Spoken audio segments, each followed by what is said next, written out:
अवतरित होकर भाग्य विधाता भाग्य हमारे जगा रहा। में है रोशन हुए आपके जब दर्शन, महक उठे श्रद्धा के सुमन। हुए आपके जब दर्शन, महक उठे श्रद्धा के सुमन। श्रद्धा के यह सुमन समर्पित आपको, आप इन्हें लीजिए। स्वागत में है रोशन आपके लिए, स्वागत में है रोशन।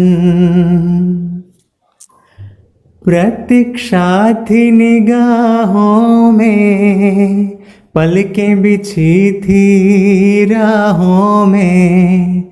प्रतीक्षा थी निगाहों में, पलकें बिछी थी राहों में। प्यास के मन में दर्शन जल के, प्याले भर भर हमने पिए।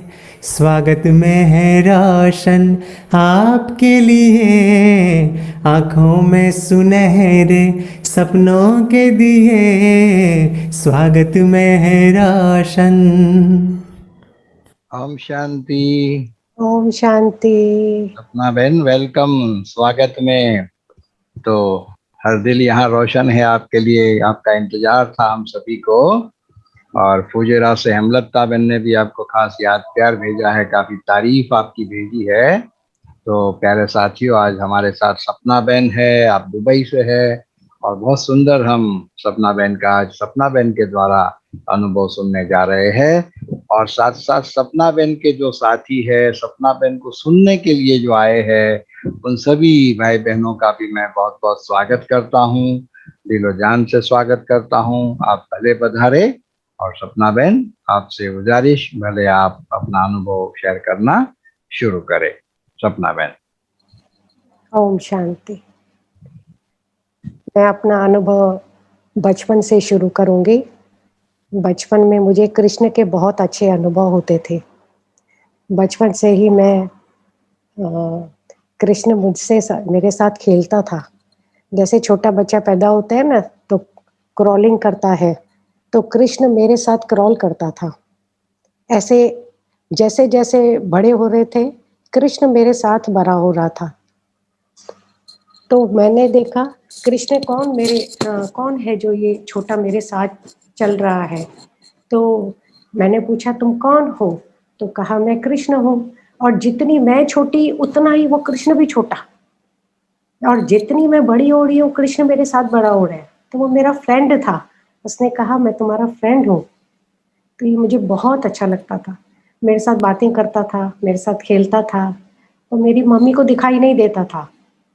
मैं जब बातें करती थी तो मेरी माँ बोलती थी अपने आप में क्या बातें करती रहती है। तो मैंने कृष्ण को बोला तुम मेरी मम्मी को दिखाई नहीं देते हो।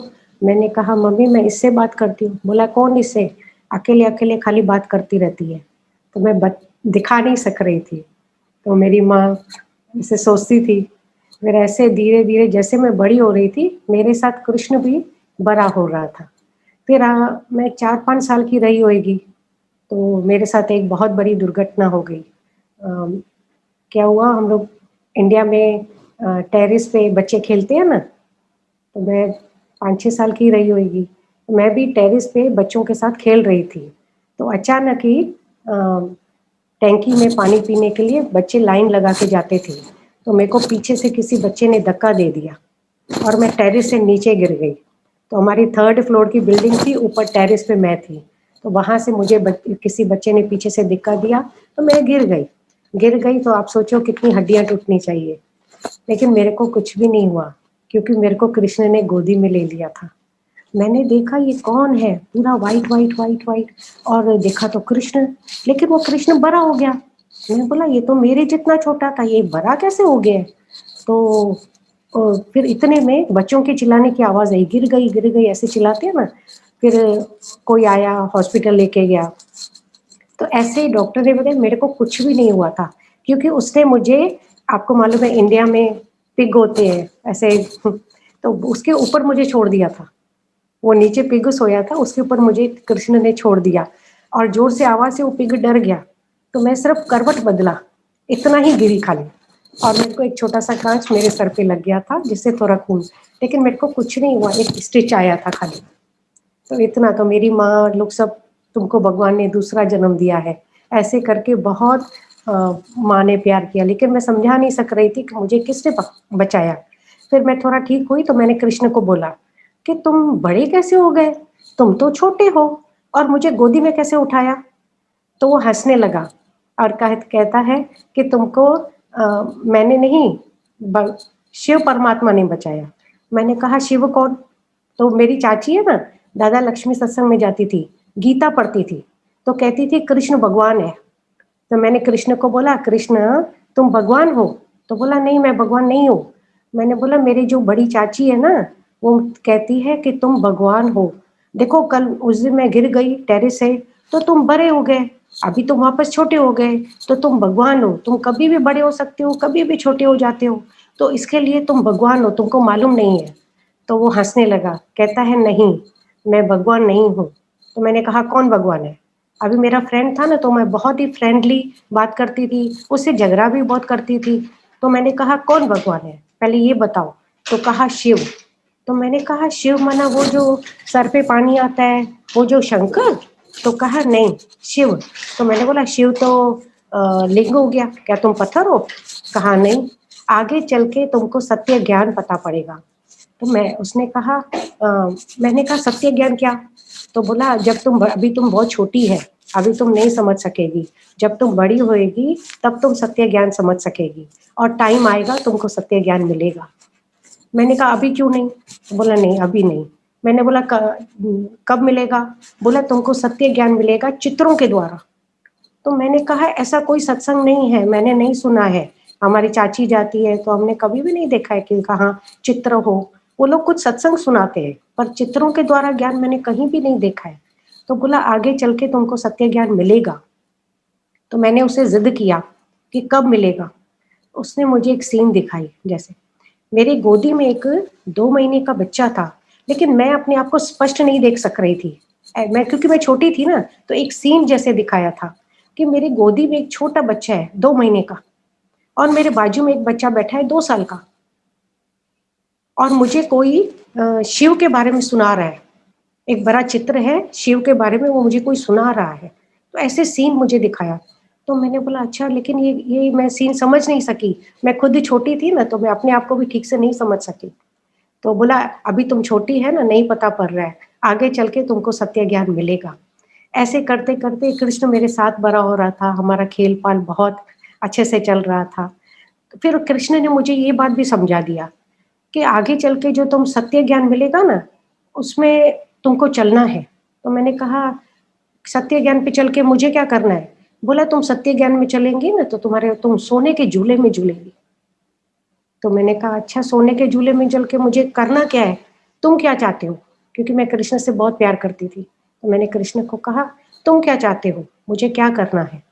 तो कहा मैं चाहता हूँ तुम इस ज्ञान में चलो। मैंने कहा ठीक है, जैसे तुम बोलोगे मैं वैसे करूँगी। बाकी मुझे उसने कोई सत्युग के बारे में, देवी देवताओं के बारे में कुछ भी नहीं बताया, सिर्फ ये बताया सोने के झूले में झूलेगी। तो मैंने कहा तुम मुझे कहते हो ना, इसलिए मैं वो ज्ञान में चलूँगी, क्योंकि कृष्ण कह रहा है और मुझे उससे बहुत प्यार होता था। तो कृष्ण ने कहा लेकिन तुमको तकलीफें बहुत आएंगी, पूरी दुनिया एक तरफ हो जाएगी, तुम अकेली एक तरफ होगी, तुमको बहुत तकलीफें आएंगी। तो मैंने कहा कोई बात नहीं, तकलीफें आएंगी, अगर तुम मेरे साथ होते हो ना तो मुझे डर नहीं लगता है, बस तुम मेरे साथ रहना, मैं हर प्रॉब्लम को देख लूँगी। कहा लेकिन मेरा रूप ये नहीं होगा, मेरा रूप बदल जाएगा। मैंने बोला कौन सा रूप है? तो बोला वो आगे चल के तुमको पता पड़ेगा ना, तो अभी तुमको नहीं पता पड़ेगा, लेकिन तुम डरना नहीं, मैं तुम्हारा ध्यान रखूंगा। मैंने कहा हाँ फिर ठीक है, लेकिन तुम मुझे बता ना सत्य ज्ञान कभी आएगा, तो मुझे हिंट देते रहना, मुझे कैसे मालूम पड़ेगा? तो उसने बोला जरूर, मैं ये तुमको बात बताता रहूंगा। ऐसे करते 10-11 साल की रही होगी, तो अचानक कृष्ण चला गया। तो मैं बहुत रोई, तो मेरा फ्रेंड मुझे छोड़ के चला गया, शायद मैंने उससे ज़्यादा झगड़ा कर लिया था, मुझसे नाराज़ होके चला गया है। अभी आएगा तो मैं सॉरी भी बोलूँगी और कभी भी उससे झगड़ा नहीं करूँगी। तो बहुत दिन इंतज़ार करती रही, तो वो नहीं आया। फिर मैंने सोचा अभी मैं जब बड़ी होएगी ना, तो मैं मथुरा जाऊँगी, उसका घर वहाँ है। सभी कहते हैं कृष्ण मथुरा में रहता है, तो मैं वहाँ जाके ढूँढ के आऊँगी उसको। लेकिन नहीं, बड़े होते गए, फिर उसके बाद तो धीरे-धीरे मैं 19 साल की हुई। 19 साल में मेरी शादी हो गई। तो शादी के 2 दिन पहले कृष्ण आता है। तो मैंने कहा तुम अभी आ रहे हो? और मेरे जितना ही बड़ा, जितनी मैं बड़ी वो भी बड़ा उतना ही सेम। तो मैंने कहा तुम अभी आ रहे हो? मैं कितना रोई तुम्हारे लिए, तुम क्यों मुझे छोड़ के चले गए? मैं कितनी अकेली हो गई थी, मेरे को कितने सारे प्रॉब्लम आते थे, तुम है किधर? ऐसे मेरे को छोड़ के नहीं जाने का। तो कृष्ण कहता है सत्य ज्ञान मिलने का समय नजदीक आ रहा है। मैंने कहा अच्छा, लेकिन अभी मेरी शादी हो रही है तो तुम मेरे साथ चलो ना। तो कहा नहीं अभी नहीं आऊँगा, लेकिन मेरा रूप बदल जाएगा, तुम चिंता नहीं करो। मैंने कहा ठीक है। फिर वो कृष्ण चला गया। इतना मुझे समझा के गया कि जैसे सत्य ज्ञान नज़दीक आ रहा है। फिर 3 साल में ज्ञान में मेरे को 34 इयर्स हुए हैं। मैं 87 में ज्ञान में आई थी। तो 87 में मैं ज्ञान में आई थी, तो मेरी शादी हुई थी 82 में। बेटी एक आत्मा आई 85 में, दूसरी आई 87 में, दोनों बेटियां। तो जब दूसरी पैदा होने वाली थी, नहीं जब भी पहली पैदा हुई आत्मा, तो कृष्ण वापस आया। कृष्ण आके कहता है मैंने कहा तुम अभी आए हो, देखो एक बेटी ने जन्म लिया है। तो कहा मुझे मालूम है, मैं मिलके आया हूँ, दूसरी भी आ रही है। मैंने कहा अभी दूसरी भी आ रही है? बोला हाँ, और तभी सत्य ज्ञान मिलने का समय होगा। मैंने कहा अच्छा। फिर चला गया, मिलके चला गया। मेरी जो बड़ी बेटी है ना, उसको भी ऐसे बचपन में कृष्ण बातें करता था। तो क्योंकि वो भी मैंने देखा था अकेली-अकेली बैठ के बहुत सारी बातें करती थी। तो मैंने कहा तुम किससे बात करती हो? बोला ये बैठा है ना, मैं इससे बात करती हूँ। मैंने बोला कौन बैठा है? तो एक दिन उसने मुझे एक जैसे कार्ड जैसे होता है ना, जिसमें पीछे कैलेंडर होता है, आगे कोई कृष्ण का फ़ोटो था और पीछे कैलेंडर था, ऐसे छोटा फ़ोटो था, किसी ने फेंका था, तो वो उठा के लेके आई। कहा मम्मी ये देखो मेरे से बात करता है, इसका घर बहुत ब्यूटीफुल है, हम इसके घर में जाके रहेंगे। बहुत बड़ा है इसका घर, हमारा घर इतना अच्छा नहीं है, उसका घर बहुत अच्छा है। ऐसे कहते मैं समझ गई कि इसको भी वही कृष्ण के साक्षात्कार हो रहे हैं। और फिर जैसे ही दूसरी बेटी आई, जन्म लिया, उसके जब भी पैदा होने वाली थी उसके पहले से ही मेरा ब्रदर इन लॉ राजेश भाई ज्ञान में आ गए। उन्होंने जो ज्ञान सुना, घर पे आकर कहते थे भगवान आया है, भगवान आया है। एक लंदन की सिस्टर्स आई है, वो कह रही हैं भगवान आया है। तो मैंने कहा अच्छा भगवान आया है, क्या बोल रहा है? तो वो जब भी मुरली सुन के आता था ना, तो सुनाता था। तो बहनें उसको कहती थी आप अपने परिवार वालों को लेके आओ। तो वो कहता था नहीं नहीं, मैं लेके आऊँगा, लेकिन एक मेरी भाभी अभी उनको बच्चा होने वाला है, पहले बच्चा हो जाएगा फिर लेके आऊँगा। तो उन्होंने वो अपने माँ को, भाई को और पिताजी को लेके गया सेंटर। तो उन्होंने 2 दिन का लेसन किया, फिर वो लोग इंडिया चले गए। तो अभी तो मैंने कहा मुझे भी लेके चलो, तो कहा जब तुम्हारा बच्चा हो जाएगा ना तब लेके चलूँगा। फिर दूसरी बेटी आत्मा ने जन्म लिया। तो जैसे ही दूसरी ने जन्म लिया ना, वो 2 महीने की थी और एक 2 साल की थी। एक 87 बॉर्न है, एक 85 बॉर्न है। तो मैं सेंटर लेके गया मुझे। वहाँ पे मेरा फर्स्ट लेसन हुआ आत्मा का। फिर जैसे ही दूसरा लेसन हुआ, तो मुझे वो स्मृति आ गई जो कृष्ण ने मुझे कही थी कि तुमको सत्य ज्ञान चित्रों के द्वारा मिलेगा। और क्योंकि एक 2 महीना की बेटी मेरी गोदी में थी और 2 साल की मेरे बाजू में बैठी हुई थी, और मुझे हेमा बहन जो अभी सैन फ्रांसिस्को में है, वो मुझे कोर्स करा रही थी शिव बाबा के ऊपर, शिव बाबा के चित्र के ऊपर। तो मुझे मालूम पड़ गया कि यही वह सत्य ज्ञान है जो चित्रों द्वारा मुझे मिलने वाला है। मुझे कृष्ण ने कहा था कि सत्य ज्ञान मिलेगा। अभी 2 दिन का लेसन हुआ, इतने में मेरी बड़ी बेटी जो है उनका आत्मा का जन्म हुआ, जन्मदिन था, सेकंड बर्थडे। तो वो सेंटर पे सेलिब्रेशन हुआ। उसके बाद दीदी ने कहा हमारे परिवार में ना बड़ा परिवार है, मेरे युगल के 10 आपस में 10 भाई हैं, माँ बाप है, 4 भाभियाँ हैं, बच्चे हैं, ऐसे तो मिला के पूरा 17-18 जने थे हम लोग। तो बहन दीदी ने कहा राजेश को कि आप अपने परिवार को लेके आओ कि कोर्स करावे। तो कहा वो तो दुकान है, रात को ही आते हैं और किसी के पास इतना टाइम नहीं है। तो बोला अच्छा आप अपने परिवार से मिलाओ तो सही, वो लोग तो नहीं आ सकते हैं, मुझे ले चलो। तो ज्योति दीदी हमारे घर पे आई थी। तो फ्राइडे का दिन था, उस समय दोपहर के समय थोड़े सभी घर में थे, सबसे मिली और बोला आप लोग कोर्स कभी कर सकते हो। तो उन लोग ने बोला हमारे पास टाइम नहीं है, हम तो रात को ही आते हैं। तो बोला कोई बात नहीं, मैं रात को कोर्स कराने आऊंगी। तो आप देखो मैंने नहीं सुना है कभी यज्ञ के अंदर कभी किसी ने रात को कोर्स किया हो। लेकिन रात को 10 बजे शॉप से आते थे, दीदी को पिक करके आते थे, ज्योति दीदी, हेमा बहन और सुरेश भाई। तभी दुबई में सुरेश भाई ने सेंटर शुरू किया था, तो ज्योति दीदी, हेमा बहन आए थे। तो ये हमारी टीचर्स थी। तो रात को 10 साढ़े 10 बजे आते थे और कोर्स शुरू होता था पौने 11 बजे के करीब। तो शुरू होकर के 12 भी बजे, साढ़े 12 भी बजे, क्योंकि पहले हमारे से जैसे ही शुरू हुआ आत्मा परमात्मा का लेसन, तो हमारे घर वालों ने कुछ फ्रेंड्स को भी बताया कि हमारे यहाँ रात को सत्संग होता है। तो उन लोग ने कहा हम भी आते हैं। तो और आत्माएं आई, तो फिर शुरू हुआ आत्मा परमात्मा। ऐसे करते 3 दिन तक खाली आत्मा ही परमात्मा चलता रहा। तो यज्ञ के अंदर देखो पहली बार रात्रि को मेरा कोर्स भी शुरू हुआ। ठीक है, तो रात्रि को कोर्स करने ज्योति दीदी अपनी नींद फिटाकर भी 12 साढ़े 12 तक हमको कोर्स कराती थी, हेमा बहन, सुरेश भाई। तो ऐसे सबका कोर्स चलता है 1 हफ्ता, लेकिन हमारा कोर्स चला 1 महीना, क्योंकि दीदी और ये लोग कोर्स कराते कराते और आते थे तो वापस शुरू करते थे आत्मा परमात्मा। ऐसे करते करते फिर मुरली क्या होती है, दादियों की क्लासेस, ऐसे सुनाते सुनाते 1 महीना हो गया। तो हमारे यहाँ पूरा 1 महीने का ऐसे चला। तो बाद में उसमें सब में से परिवार में से एक मैं ही निकल के आई। राजेश भाई तो पहले ही आ गए थे, उनके द्वारा ही हम ज्ञान में आए। फिर मैं खाली एक ही ऐसी निकली जो ज्ञान में चल पड़ी, क्योंकि मैंने कृष्ण से प्रॉमिस किया था। और कोई बात भली मुझे ना भी समझ में आए, मैंने कृष्ण को कहा था कि जो तुम कहोगे मैं वो करूँगी। उसके बाद मुझे कई प्रॉब्लम्स आए, बहुत प्रॉब्लम्स आए।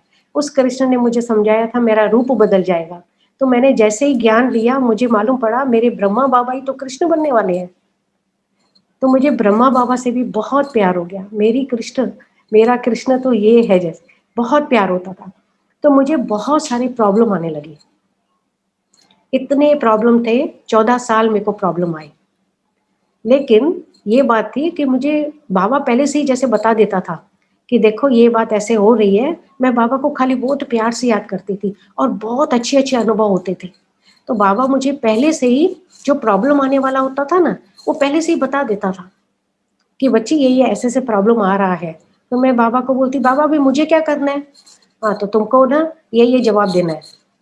तो मैं समझ जाती थी, बस उतने तक ही बाबा मुझे समझा देता था और मैं बिना किसी संकल्प के वो प्रॉब्लम खलास हो जाता था। आज जो भी कोई सुनाते थे मैं उसका वो जवाब दे देती थी। ठीक है, तो ऐसे आगे चले। लेकिन जब भी ज्ञान में आए तभी जून का महीना था। लेकिन जब भी अक्टूबर में अक्टूबर के महीने में दिवाली आती है, तो दिवाली के समय पर बाबा ने मुझे परम धाम का अनुभव कराया।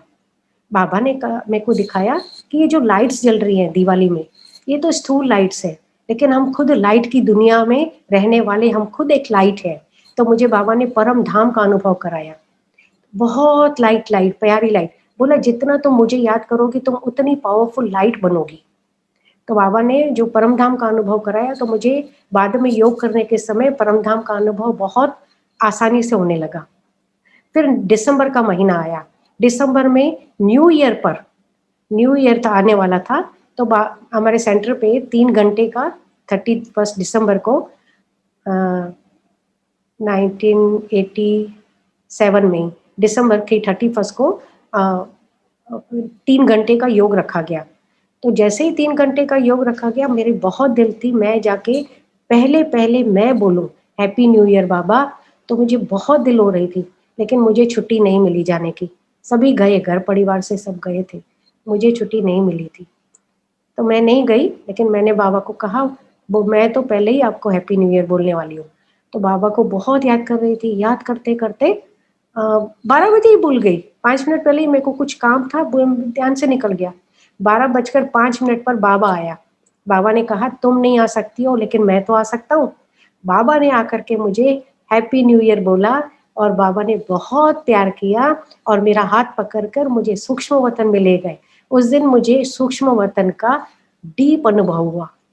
फिर बाबा ने मुझे एक बहुत ब्यूटीफुल गिफ्ट दी, जिसमें ऐसे बहुत बड़ा एक चित्र जैसे था, उसमें लिखा था हैप्पी न्यू ईयर, पर उसमें डायमंड्स लगे हुए थे।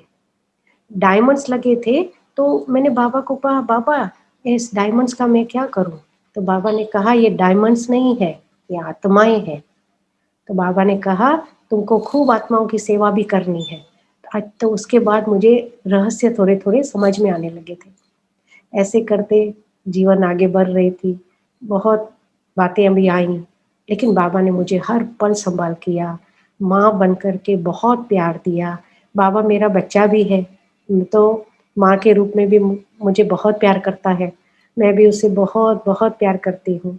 ऐसे अनुभव होते-होते मैं बांधेली थी, तो इतना भार बाबा को मैं रख नहीं सक रही थी।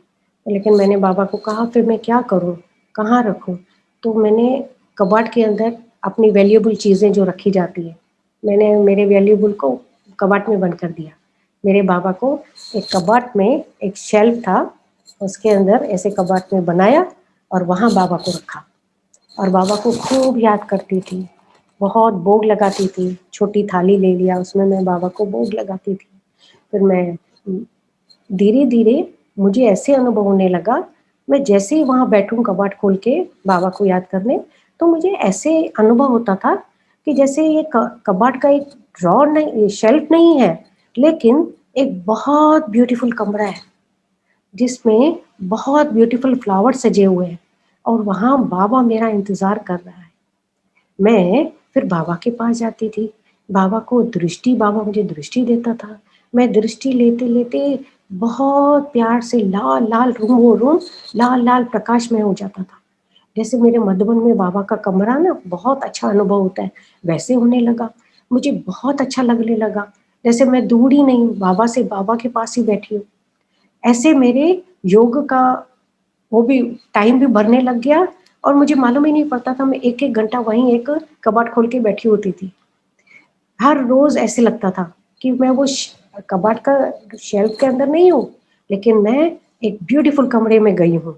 वहाँ बाबा मेरा इंतज़ार कर रहा है, मुझे बाबा को भोजन कराना है। बहुत फूलों से बाबा कहता था, "जो तुम्हारे प्यारे संकल्प आते हैं, तुम जो मुझे सजाना चाहो।" मैं बोलती थी फूलों से सजाऊँ, बाबा को मैं फलों से फल दूँ, बहुत कुछ करूँ। तो बाबा बहुत जैसे वहाँ स्वीकार करता था। वो एक ऐसा कमरा था, मैं और मेरा बाबा और कोई भी नहीं। तो मैं बाबा से प्यार करती, बाबा मुझे बहुत प्यार करता था। बस प्यार में ही जीवन जैसे चल रही थी। फिर आखिर मैंने बाबा को बोला, "कितने दिन कबाड़ के अंदर, आप बाहर भी आओ।" एक बारी क्या हुआ, एक हमारी माता के यहाँ कुछ ब्रह्मा भोजन का प्रोग्राम था, तो उनको कुछ समोसे बनाने थे, तो बोला, "आप मदद करना।" मैंने बोला, "आप एक काम करो, सब सामान लेके मेरे पास ही आ जाओ, हमारे घर पर ही बनाएँगे।" तो मैंने उनको बुला लिया, तो हम थोड़ी-सी माताएँ थे, सेवा कर रहे थे। अचानक वो माता इधर-उधर देखने लगी, बोला, "तुम बन तो रहा है, लेकिन भोग कहाँ लगेगा? इधर बाबा तो दिख ही नहीं रहे हैं।" मैंने बोला, "कबाड़ में है।" बोला, "क्या बोल रही है?" मैंने बोला, "मैंने कबाड़ में छुपा के रखा है उसको।" तो बोला, मैंने बोला, "आप बनाओ, बनाओ।" फिर जब भी उसका भोग तैयार हुआ, मैं उसको लेके गई, कबाड़ खोला, तो जैसे बोला बैठो, तो वो पहले तो बहुत हैरान हो गई, कभी देखा नहीं था किसी ने कबाड़ के अंदर ऐसे रेडी करके रखा हो। तो मैंने बोला, "आप भोग लगाओ, बाबा आएगा खाने।" तो जैसे ही वो बैठी भोग लगाने, आई ही नहीं, 1 साउंड चला, 2 साउंड चला, 3 साउंड चला, आखिर आई, तो मैंने बोला, "क्या हुआ?" कहा, "वो ऐसे नहीं था कि एक ब्यूटीफुल कमरा था, जैसे मैं बाबा को खिला के आई वो, बाबा ने खाया, वो बैठा हुआ था।" मैंने बोला, "हाँ, वो खाली आप ऐसा नहीं समझो कि मेरा खाली कबाड़ का शेल्फ है, वाह ये तो बाबा का कमरा है, मेरे लिए तो ये बाबा का ही कमरा है। ऐसे मैं बाबा से बहुत प्यार करते आगे बढ़ी। फिर पहले मैं बांधेली थी तो मेरे युगल की अचानक ही तबीयत खराब हो गई।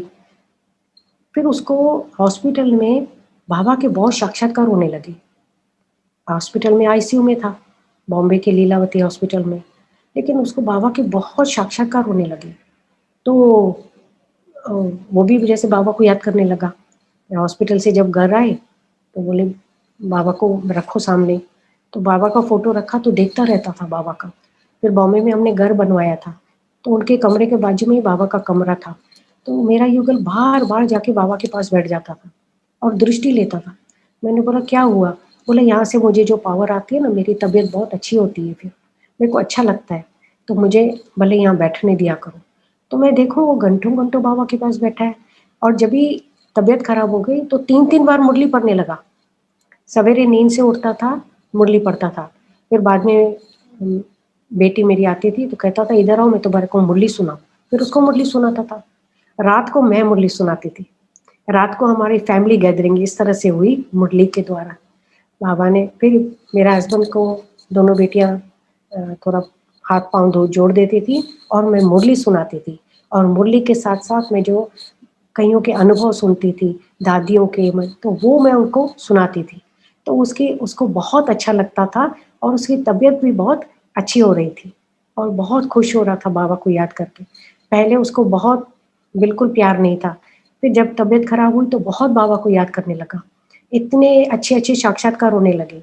मैं पहले बाबा को कहती थी, "बाबा, मेरे को बचपन से कृष्ण के अनुभव थे, मैं किसी को सुनाती हूँ, कोई मेरे पे विश्वास नहीं करता है। मैं दिखा नहीं पाती हूँ, तो कैसे मैं अपने युगल को बताऊँगी? मेरे पे तो कोई विश्वास नहीं करता है।" तो कहा, "करेगा, करेगा, समय आएगा, करेगा।" तो लेकिन जब ये बीमार हुआ ना, तो हम बॉम्बे के शोभा बहन के यहाँ सेंटर पे गए थे। बोला था, "मुझे सेंटर लेके चलो।" मैं सेंटर पे लेके गई, उस दिन बेटी का जन्मदिन था, तो सेंटर पे केक कटिंग भी हुआ था, तो शोभा बहन ने गद्दी पे बिठा दिया, बोला, "अपना अनुभव सुनाओ।" तो जब मैंने अनुभव सुनाया कृष्ण का, मेरे युगल सामने ही बैठे थे बिल्कुल, इतना ध्यान से सुन के हैरान हो गए। कहा, "ये बातें तो मुझे पहले नहीं बताई थी।" मैंने कहा, "बताई थी, लेकिन आप विश्वास नहीं कर रहे थे।" जी हाँ, ये बात भी थी, क्योंकि उस समय तो अ, मैं नहीं मान रहा था। अभी मुझे बाबा के साक्षात्कार होते तो मैं समझ सक रहा हूँ कि तुम मुझे क्या बोल रही हो। कृष्ण भी कहता था, "तुमको ऐसे ही परिवार मिलेगा, जिसको तुम सत्य ज्ञान सुनाएँगी, मेरी बातें सुनाएँगी, वो समझेंगे और किसी को दिखाने की ज़रूरत नहीं पड़ेगी, क्योंकि वो खुद भी अनुभवी होंगे। ऐसे सब सुनेंगे तुम्हारा अनुभव।" ऐसे करते कि चलता रहा। फिर बाबा से बहुत प्यार, युगल भी आ गया। अभी उसकी इतनी तबीयत खराब थी कि 1 साल के बाद उन्होंने फिर शरीर छोड़ा। लेकिन ज्योति दीदी और सेंटर की बहनों का ही पूरी हमको मदद थी। अंतिम संस्कार के समय भी अग्नि का काम ज्योति दीदी ने किया, क्योंकि हमारा बाबा ही बेटा है। तो मैंने दीदी को कहा, "बाबा को बुलाना, उन्हीं के हाथों से, बेटे के हाथ से ही अग्नि संस्कार होना चाहिए।"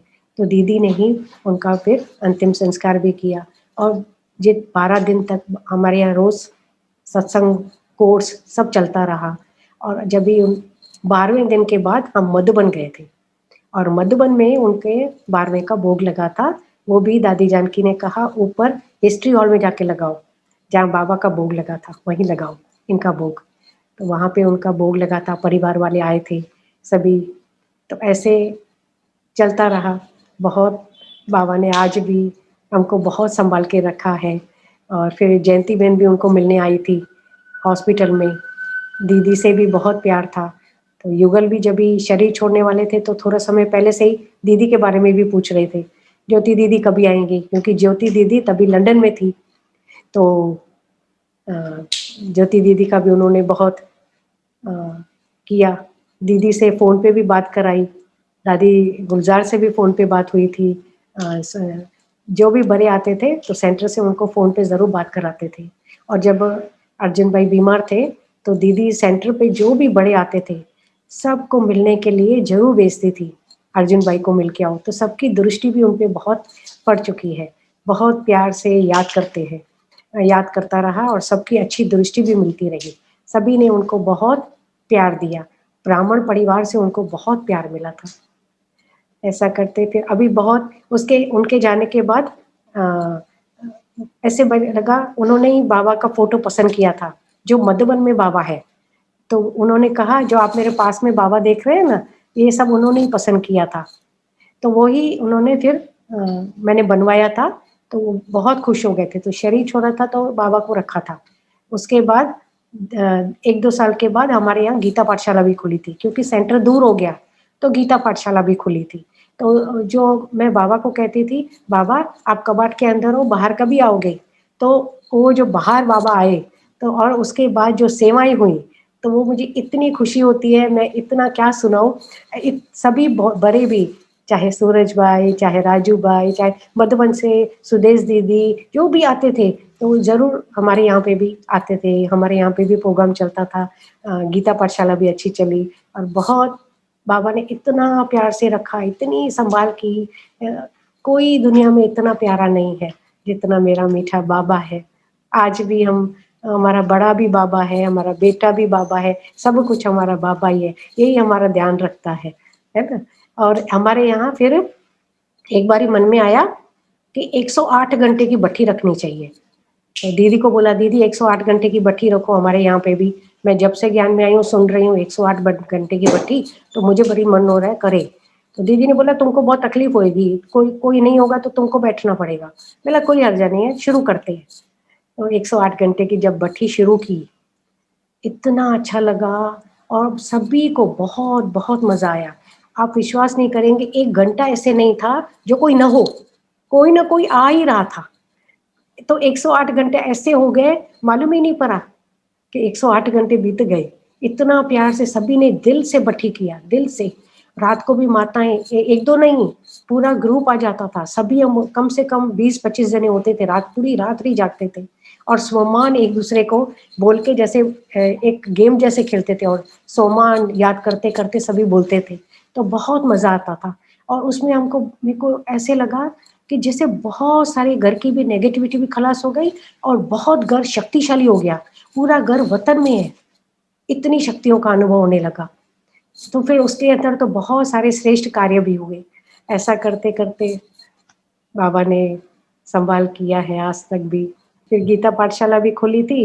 एक बारी अभी मैं जभी भी किसी को ज्ञान सुनाती हूँ ना, तो ऐसे लगता है कि पहले से ही बाबा मुझे कुछ सुना रहा है। जैसे देखिए कोविड शुरू होने वाला था, उसके पहले 1 हफ्ता पहले बाबा मुझे कहता है तुम क्वारंटाइन हो जाओ। मैंने बोला क्यों बाबा?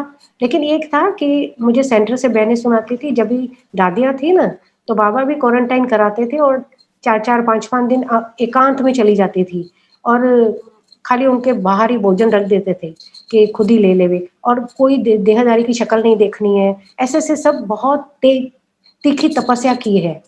तो मेरे मन में भी आया मुझे भी करना चाहिए, लेकिन टाइम नहीं मैच हो रहा था कि कैसे करूँ?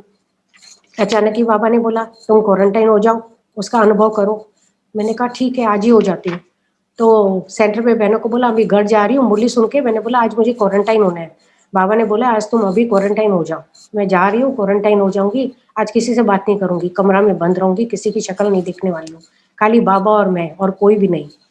तो मैं घर पे आई, बच्चों को बोला आज मैं से बात नहीं करना और लिख के जो दूँगी ना, तो बाहर रख देना, मैं खुद ही ले लूँगी। तो बच्चों ने फिर समझ गए कि आज इनको करना है। मैं जल्दी से थोड़ा भोग बनाया, बाबा को खिलाया और रूम में बंद हो गई। और सवेरे से लेके जो मैं अंदर गई, उसके बाद जब मैं रात को 10 बजे तक इत्तेफ़ाकन मेरी आप जो बेटियाँ सहयोगी हैं, उन्होंने मुरली के बुक्स सब कुछ रख दिया उधर। तो बहुत अच्छी मुरलियाँ पढ़ी मैंने। मुरलियाँ पकड़ते बाबा ने बहुत अच्छे-अच्छे अनुभव कराए। जो क्वारंटाइन में बड़े लोगों ने जो भी किया होगा ना अनुभव, बाबा मुझे बहुत कराया। ऐसे था मैं वतन के अंदर ही हूँ, नीचे आई ही नहीं। बाबा ने बहुत मदद किया और जब भी शाम हुई तो मुझे लगा मैं दूसरी दुनिया में जैसे आ गई हूँ। मैं रूम से बाहर आई तो मुझे लगा मैं यहाँ क्यों आई? मैं यहाँ की नहीं हूँ जैसे।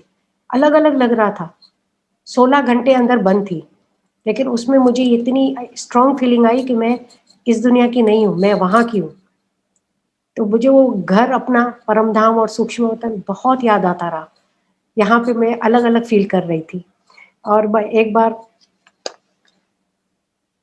और कौन सी ये बात फिर बाबा ने मुझे अच्छे से अनुभव कराई कि क्वारंटाइन होने से बाबा की याद से कैसे सफला करना है। बाद में बीमारी शुरू हो गई तो मुझे मालूम पड़ा, अच्छा बाबा मुझे पहले से ही अनुभव करा रहा था, तो तुम किसी को सुनाओ भी। मैंने कुछ आत्माओं को सुनाया कि ऐसे-ऐसे हुआ था। तो उनके साथ जो प्रॉब्लम आया ना, उनको क्वारंटाइन होना पड़ा। तो कहा सपना माता ने समझाया था, क्वारंटाइन होने के टाइम मुरली पढ़नी है और बाबा के साथ बैठना है। तो उन्होंने भी बहुत अच्छे-अच्छे अनुभव किए। तो बोला थैंक यू, पहले से ही बता दिया कि क्वारंटाइन होने से हमको क्या-क्या करना है। तो वो भी सफला हुआ। मैंने बोला पता नहीं क्यों बाबा मुझे पहले से ही अनुभव करा लेता है। जो बात आने वाली होती है वो पहले आज तक भी पहले से ही हिंट दे देता है और करवा भी लेता है। तो ये बात की मुझे बड़ी खुशी होती है। सेंटर से भी हमारी सब बहनों का बहुत प्यार है।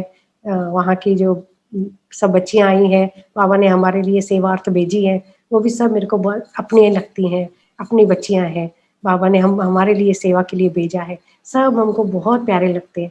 ब्राह्मण परिवार भी मुझे बहुत प्यारा लगता है, जो मेरी बातें समझता भी है। लौकिक मेरा भी परिवार मेरा बहुत अच्छा है, चाहे इन-लॉज़ में, चाहे मायके वालों में। उन्होंने भी मुझे फुल सपोर्ट दिया है। चाहे मैं कितना भी ज्ञान में चलती हूँ, वो लोग नहीं चलते हैं। तो लेकिन उनका बिल्कुल लाइफ़स्टाइल अलग है, लेकिन वो लोग मुझे बहुत सपोर्ट करते हैं और मुझे कुछ भी जो बोलूँगी वही सुनते हैं, मदद करते हैं। ठीक है? जी। तो सपना बहन, आप गुजरात में कहाँ से है? नहीं सुनाई पड़ रहा है। आप गुजरात में कहाँ से है? मैं गुजरात से नहीं हूँ, मैं बॉम्बे की थी। अच्छा, बॉम्बे से है। ओके हाँ जी। ओके, ठीक है। बहुत अच्छा आपका अनुभव, कहेंगे एकदम अनूठे प्रकार का है। जो यज्ञ की शुरुआत जो हुई, दादियों को कृष्ण के साक्षात्कार हुए, तो आपका भाग्य कुछ इस तरह का है कि आपको बाबा ने कृष्ण के साक्षात्कार के द्वारा खींचा गया। क्योंकि शायद आप इतनी कृष्ण प्रेमी थी कि अगर वो साक्षात्कार न होता और डायरेक्ट आपको ये ज्ञान मिलता तो शायद आप ये ज्ञान स्वीकार नहीं करती। हाँ तो जी। ये समझ में आता है कि शिव बाबा का कितना ना आपके ऊपर ध्यान था। तो स्पेशली आपको वो साक्षात्कार करवा के थ्रू दैट कृष्णा बाबा ने आपको अपना बनाया। तो ये विशेष आपका सौभाग्य है। और प्रभु के प्रति की आपकी प्रीत कितनी है, ये भी आपकी बातों से समझ में आती है। आपने कैसे शिव बाबा को अपना बच्चा बनाया हुआ है और हर हाल में मौज में रहना, ये आपका जीवन का लक्ष्य भी समझ में आता है। तो आपके हाँ जी। जीवन की आपको कोटि कोटि बधाई है। और आपने आप सभी बड़ों को, बहनों को याद किया, सम्मान दिया। तो आपके अंदर बड़ों के प्रति भी कितना स्नेह और सम्मान है, ये भी आपकी बातों से समझ में आता है। साथ साथ कुछ भाई बहनें आपको सुनने के लिए जुड़े हैं, तो भाई बहनों का भी आपसे कितना स्नेह है, कितना अच्छा ये परिवार से आपका कनेक्शन है, ये भी बात की प्रतीति हमें हो रही है। तो सभी भाई बहनों को भी बहुत बहुत मुबारक। दुबई परिवार को बहुत बहुत धन्यवाद। आपका भी धन्यवाद। तो भाई और बहनों, आप में से किसी को कुछ कहना पूछना है तो आप कह सकते हैं। किसी को कुछ पूछना है या कहना है तो हाथ खड़ा कर सकते हैं। अच्छा, तो चलिए कुछ पल बाबा की याद में बैठते हैं और फिर पूरा करेंगे। ठीक है सपना बहन? हाँ जी, हाँ जी। हाँ, मैंने हेमा बहन को बुलाने का कोशिश किया लेकिन संपर्क नहीं हो पाया। नहीं तो जरूर वो आपको मिलने के लिए आते, लेकिन मेरा हाँ। संपर्क ही नहीं हो पाया। तो चलिए, ओम शांति। ओम शांति। क्योंकि आज आपने बात कृष्ण के साक्षात्कार की कही, तो एक भजन में बजाना चाहूंगा। है तो थोड़ा गुजराती में, लेकिन आप समझते होंगे, मैं समझता हूँ गुजराती। हे करुणा ना करनारा, तारी करुणा नो कई पार नहीं। तो करुणा के सागर ने कैसे आपको इस विषय सागर से, इस दुनिया से अपने संगम युग रूपी घोंसले में बिठा दिया, ये सुंदर मैं इस तरह से इस भजन को देखता हूँ। तो पहली बार इस सभा में आज मैं भजन बजाने जा रहा हूँ, क्योंकि आपको इस तरह के साक्षात्कार सुनाने वाली आप पहली आत्मा है। तो मैं पहली बार भजन भी बजाता हूँ, ठीक है? ये कृष्ण का अनुभव मैंने पहली बार मधुबन में मनोहर दादी को सुनाया था। अच्छा।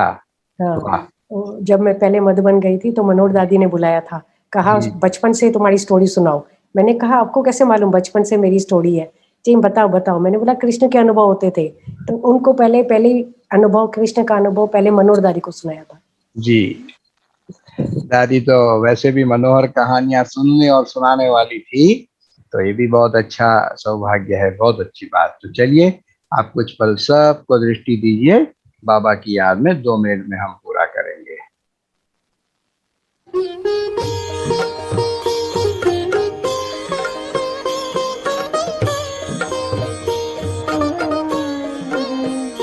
हे करुणा ना करनारा, तारी करुणानो काई पार નથી। हे संकट ना हरनारा, तारी करुणानो काई पार નથી।